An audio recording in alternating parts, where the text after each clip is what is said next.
ഓർമ്മിക്കുന്നില്ലേ ഈ മുഖം? ഒരുപാട് അരങ്ങുകളിലായി ഒരുപാട് വട്ടം കണ്ടിട്ടില്ലേ ഈ കലാകാരിയെ? ഉവ്വ്, കണ്ടിട്ടുണ്ട്. വെള്ളിത്തിരയിൽ, നാടകത്തിൽ, നൃത്ത അരങ്ങുകളിൽ, എവിടെയെല്ലാം എത്രയോ കാലം കണ്ടിരിക്കുന്നു ഇവരെ.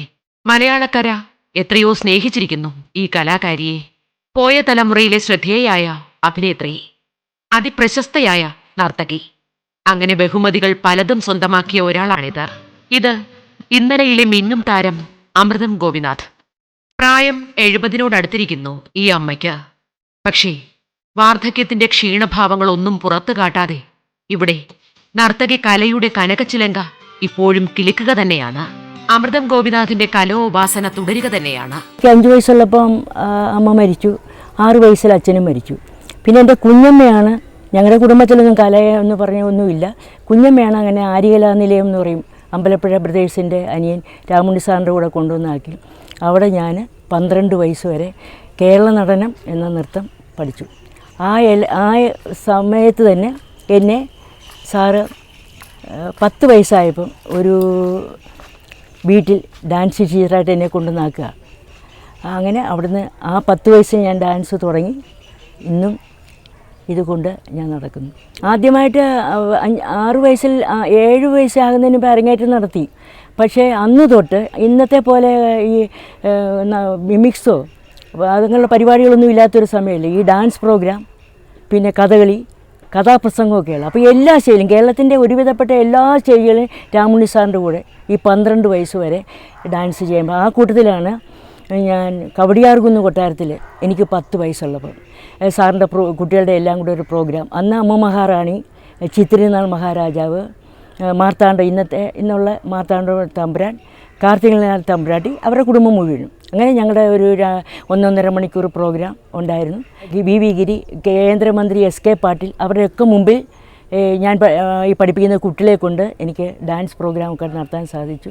നൃത്തത്തെ കൂടുതൽ സ്നേഹിച്ചും നൃത്ത അരങ്ങുകളിൽ കൂടുതൽ ജീവിച്ചും അനാഥമായി പോയ തന്റെ ബാല്യത്തെ ആകർഷകമാക്കി മാറ്റുകയായിരുന്നു ഈ കലാകാരി. കേരള നടനം പരിശീലിച്ച കൊച്ചു പെൺകുട്ടി പിന്നെ കേരളക്കരയാകെ അറിയപ്പെടുന്ന നർത്തകിയായി വളർന്നു. അക്കാലത്ത് ഒരു മഹാഭാഗ്യം കൂടി അമൃതത്തെ തേടി വന്നു. ഞാൻ ഡാൻസ് പഠിപ്പിക്കുമ്പം ഈ ആലപ്പുഴ ചാലയിൽ എന്ന് പറയും, അത് ഇവിടുത്തെ കുടുംബമാണ്, കാവാല. ചാലയിൽ ശിവശങ്കരപ്പണിക്കർ കല്യാണം കഴിച്ചുകൊണ്ടുവന്ന ലളിതാ പത്മിൻ്റെ അഗണിമാരിൽ ലളിത ചേച്ചിയാണ്. അപ്പം ലളിത ചേച്ചി ഇപ്പോൾ കല്യാണം കഴിച്ചു കൊണ്ടുവന്നപ്പം എൻ്റെ ആരാധനാ പാത്രങ്ങളാണ് ഈ ലളിതാ പത്മിൻ്റെ അഗണി. അങ്ങനെ ഞാൻ ലളിത ചേച്ചിയെ പരിചയപ്പെട്ടു. അപ്പോൾ ലളിത ചേച്ചിയോട് ഞാൻ പറയുന്നത്, എനിക്ക് ഈ പത്മിനി എന്നാൽ വേൾഡ് ഫേമസാണ് പത്മിനി ഒന്ന് കണ്ടൊക്കെ ഉള്ളതെന്ന് പറഞ്ഞു. അങ്ങനെ ഒരു ദിവസം മറ്റേന്ന് പറഞ്ഞു, ഒരു ദിവസം ഞാൻ ക്ലാസ് എടുക്കാനായിട്ട് പിള്ളേരെ, ചാലയിലെ കുട്ടികൾ തന്നെ ഇരുന്നപ്പം പത്മിനിയൊക്കെ വന്നിട്ടുണ്ടെന്ന് തോന്നും. ഞാൻ വടിയിലൊക്കെ ഓടി, അന്ന് ഞാനും ചെറുതാ, ഓടി അവിടെ ചെന്നു. ഞാൻ ലളിത ചേച്ചിയോട് പറഞ്ഞു ഉറങ്ങുകയെന്ന് തോന്നുന്നു എന്ന് വിളിച്ചുണർത്തി. ഏതായാലും വന്നു. അപ്പോൾ ഇവിടുത്തെ ഡാൻസ് ടീച്ചറാ എന്നൊക്കെ പറഞ്ഞു. ഞാനിങ്ങൊന്നും ചെയ്തില്ല, ഇങ്ങനെ നോക്കി, അത്ര സൗന്ദര്യമായിരുന്നു കണ്ടായിരുന്നു. നോക്കിയിരിക്കുക. എല്ലാം കഴിഞ്ഞിട്ട് പറഞ്ഞു ഞാൻ വന്ന് ഡാൻസ് ക്ലാസ് കാണട്ടുമോ എന്ന് ചോദിച്ചു. കാണാൻ പറഞ്ഞു. അങ്ങനെ ലളിത ചേച്ചി, പത്മിനി, രാഗിണി, പിന്നെ ഇന്നത്തെ സൂപ്പർ നടി സുകുമാരി, അവരുടെ അമ്മാവൻ്റെ മോളാണ്. പഴയ ഒരു അംബിക എന്ന് പറഞ്ഞാൽ ഇവരെല്ലാവരും കൂടെ വന്ന് എൻ്റെ ഡാൻസ് ക്ലാസ് എല്ലാം കഴിഞ്ഞിട്ട് പറഞ്ഞു, കണ്ടിട്ട് പറഞ്ഞു ഇനി അമൃതം ഡാൻസ് ചെയ്യാൻ പറഞ്ഞു. അങ്ങനെ ഞാൻ ഒരു ചങ്ങമ്പുഴയുടെ കാവ്യനർത്തി എന്ന് പറഞ്ഞ ഐറ്റം ചെയ്ത് കഴിഞ്ഞപ്പം എന്നോട് പത്മിനി വന്ന് പറഞ്ഞു, പിന്നെ അമൃതത്തിൻ്റെ വിരലൊക്കെ നല്ല ഭംഗിയാണ് ചെയ്യുന്നത് കാണാൻ, ഭരതനാട്യം പഠിക്കണമെന്ന് പറഞ്ഞു. ഇതിങ്ങനെ മുറുക്കെ പിടിച്ചു. പത്മിനി പോകുന്നിടം വരെ ഞാൻ നോക്കിയിരുന്നു. പത്മിനി പോയി കഴിഞ്ഞപ്പോൾ ഞാൻ ലളിത ചേച്ചിയൊക്കെ പറഞ്ഞു, ലളിത ചേച്ചി എന്നെ ഒന്ന് ഭരതനാട്യം പഠിപ്പിക്കും, അത് ഞാൻ ഈ കേരള നടന സ്റ്റൈലാണ് എന്ന് പറഞ്ഞു. അങ്ങനെ പറഞ്ഞു. പത്മിനി ലളിത ചേച്ചിയാണ് എന്നെ ആദ്യത്തെ ഭരതനാട്യം ടീച്ചർ. ഞാനൊരു വെള്ളി രൂപ കൊണ്ട് കൊടുത്തു. എന്നെ പപ്പിയെ പോലെ വാന്ന് അനുഗ്രഹിച്ചു. ലളിതയുടെ അനുഗ്രഹം പൊന്നാകുക തന്നെ ചെയ്തു. ഇന്ത്യ ഒട്ടാകെ അറിയപ്പെടുന്ന തിരുവിതാംകൂർ സഹോദരിമാരിൽ ലളിതയെ ഗുരുവായി കിട്ടിയതോടെ അമൃതത്തിലെ നർത്തകി കൂടുതൽ തെളിഞ്ഞു. നർത്തകിയായും അഭിനേത്രിയായും പിന്നെ അരങ്ങുകളിൽ നിന്ന് അരങ്ങുകളിലേക്ക് തിരക്കുപിടിച്ച യാത്രയായിരുന്നു. കഴിവുണ്ടായിട്ടും പ്രതിഭയറിയിച്ചിട്ടും നിർഭാഗ്യവശാൽ ഈ കലാകാരിയുടെ പ്രശസ്തി കൊച്ചു കേരളത്തിൽ മാത്രം ഒതുങ്ങിപ്പോയി.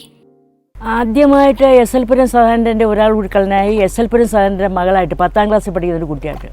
അതിനകത്ത് അഭിനയിച്ച ആരാന്ന് വെച്ചാൽ മുൻ സംഗീത academy secretary MN Kurup, Mararikulam, അദ്ദേഹമൊക്കെയായിരുന്നു അതിനകത്ത് അഭിനയിച്ചിരുന്നത്. പിന്നെ വില കുറഞ്ഞ മനുഷ്യൻ, അതിനകത്ത് പഴയ നമ്മുടെ നടി സിയ റോമന അവരെല്ലാവരും ഉണ്ടായിരുന്നു അഭിനയിച്ച്. പിന്നെ പി ജെ ആൻ്റിയുടെ PJ തിയേറ്റേഴ്സ് അല്ലെ ശകുന്തള എന്ന് പറയുന്ന നാടകത്തിനകത്ത് ഒരു മേനക ഡാൻസ് ചെയ്യാനാണ് പോയത്. പക്ഷേ അവസാനം ഞാൻ ശകുന്തളയായിട്ട് അഭിനയിച്ചു.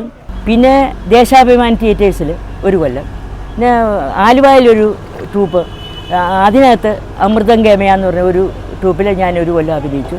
പിന്നെ സ്വന്തം ട്രൂപ്പ് നൃത്യതിയിൽ പിന്നെ മാനിയ, തിരകൾ തീരങ്ങൾ, ആത്മാവിൻ്റെ സംഗീതം, ഏകലവ്യൻ, പത്രിക തിരുവനന്തപുരം ജില്ല, ഇങ്ങനെ 4-5 നാടകത്തിൽ ഞാൻ അഭിനയിക്കുക ഒക്കെ ചെയ്യും. എനിക്ക് കൂടി വന്ന ഒരു 10-15-16 വയസ്സൊക്കെ ഉള്ളൂ. ആ സമയം തൊട്ട് ഒരു നാടകീയ രീതിയിൽ നായകനൊക്കെ ഡാൻസ് ചെയ്യാതെ വന്ന് സംസാരിക്കുന്ന പുതിയ ഇത് ഞാൻ കണ്ടു. അങ്ങനെ നൃത്ത നാടകം എന്നുള്ള രീതിയിൽ തന്നെ ബാലയെന്ന് അനൗൺസ് ചെയ്യാതെ കുറേ ഒരു 30-35 പിന്നെ ബാലെ നൃത്തനാടകങ്ങൾ ഞാൻ ചെയ്തിട്ടുണ്ട്. നൃത്തവേദിയിലെ നടനചാരുത കണ്ടിട്ടാണ് നാടകവേദി ഇവരെ അവിടേക്ക് ക്ഷണിക്കുന്നത്. അഭിനേത്രിയായും നൃത്ത സംവിധായികയായും നാടകലോകത്തിനും വലിയ സംഭാവനകൾ ചെയ്ത ഒരാളാണ് അമൃതം ഗോപിനാഥ്. കേരളത്തിലെ ഉത്സവപ്പറമ്പുകളിലെ ജനസഹസ്രങ്ങൾ ആവേശത്തോടെ സ്വീകരിച്ച എത്രയോ സംഗീത ശില്പങ്ങളുടെ സംവിധായികയായിരുന്നു ഈ കലാകാരി. ഒരു കാലത്ത് ആട്ടവും പാട്ടും മാത്രമായിരുന്ന നൃത്തശില്പങ്ങൾക്ക് നാടകീയ ഭാവം കൂടി നൽകി പുതുമ കൊണ്ടുവന്നത് ഈ അമൃതം തന്നെയാണ്. നൃത്ത സംവിധാനം ചെയ്തത് പിന്നെ ആദ്യമേ പിന്നെ പൊന്നുംകുടത്തിന് പൊട്ടുവേണ്ട, ആലപ്പി തിയേറ്റേഴ്സിൻ്റെ ഷെയ്ത്താൻ ജോസഫിൻ്റെ 4 ബൈബിൾ നാടകം, ഇരിങ്ങാലക്കുട ബഹദൂറിൻ്റെ വല്ലാത്ത പകയൻ മാണിക്യക്കൊട്ടാര അടിയന്തരാവസ്ഥ, അതിനകത്ത് ബഹദൂർ, കലാമണ്ഡലം ഭാമ, ഇന്നത്തെ സൂപ്പർ ഡയറക്ടർ ഹരിഹരൻ, ഇവരൊക്കെയാണ് അതിനകത്ത് ഡാൻസ് ചെയ്തത്. പിന്നെ മുത്തുച്ചിപ്പികൾ എന്ന് പറഞ്ഞ സിനിമയിൽ അഭിനയിക്കാനായിട്ട് ഞാൻ ചെല്ലുമ്പം ഈ ഡയറക്ടർ എന്നോട് ചോദിച്ചു, എന്നെ അറിയുമോ എന്ന് ചോദിച്ചു. ഞാൻ വലിയ ഡയറക്ടറാണെന്നറിയാം, അല്ലാതെ എനിക്ക് അറിഞ്ഞൂടെന്ന് പറഞ്ഞു. അപ്പോഴാണ് പറയുന്നത്. അന്നേരം ഞാൻ ചോദിച്ചത്, ഈ താടിയൊക്കെ ഇങ്ങനെ നീണ്ട് ഒരു മെലിഞ്ഞ ഒരു നമ്പൂരിപ്പയ്യൻ, ആ താടിയൊക്കെ നീണ്ട മെലിഞ്ഞ നമ്പൂരിപ്പയ്യൻ തന്നെയാണ് ഞാനെന്ന് പറഞ്ഞു. അങ്ങനെ അവരൊക്കെ ഒന്ന് പറഞ്ഞു കൊടുക്കാനുള്ള ഭാഗ്യം, ഗുരു എന്നൊക്കെ എന്നെ വിളിച്ചുകൊണ്ടിരുന്നത്. അതിന് ഭാഗ്യം ഉണ്ടായിട്ടുണ്ട്.